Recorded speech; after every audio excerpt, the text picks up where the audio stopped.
All right, welcome back. This is going to be an interesting topic. As I've thought through it, one of my favorites is actually weddings. If we look at the model, we talked a little bit about marriage in some earlier ones.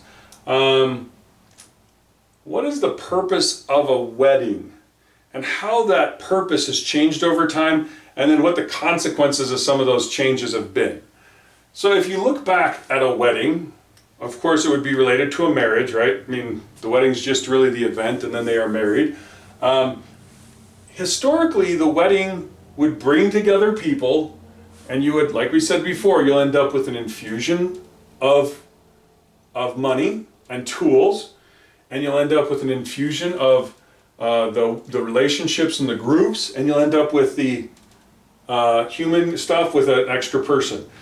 And then you'll have this business model where both of you are on the same page. It seems like there's been a shift.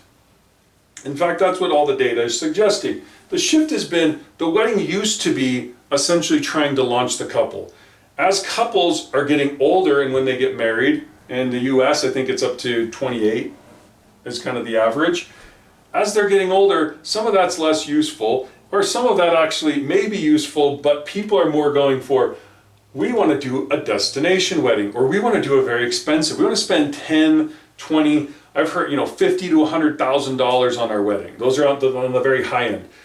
And sometimes they actually end up taking out loans for some of these expensive expensive weddings. So think about the consequences. Again, if we go back to the business side, you're starting a business and instead of bringing in money and bringing in social relationships, you actually are going into debt or spending a ton of money, whether that's your money or whether that's just in your network, your parents.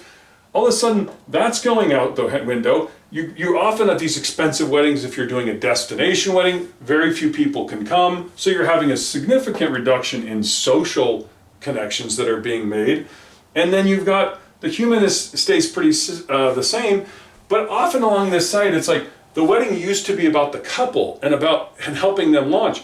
A lot of weddings have now turned into bridezilla, as they've called them, where the woman is like, I've got to have this, it's got to be this way, it's all focused on the woman, and it's focused on how beautiful, and it's her special day. It's not about the couple and about the union and about the business, like, hey, they're starting a new business. It's like, hey, I'm a great founder out here. So if you start to look at it's changed from, it's moved from an infusion of these things and a solid business model to an entitlement culture here, and then an outflow or a lessening of these assets.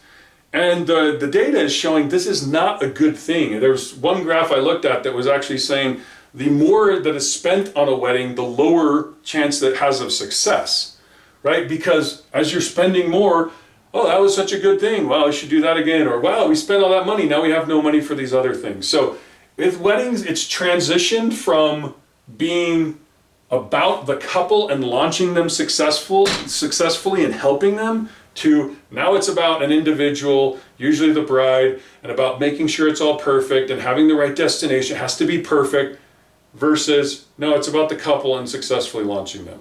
So as you go to weddings and as you're preparing for weddings, keep that in mind, because they are inversely correlated. So if you spend a ton, you're usually probably not going to be married for long.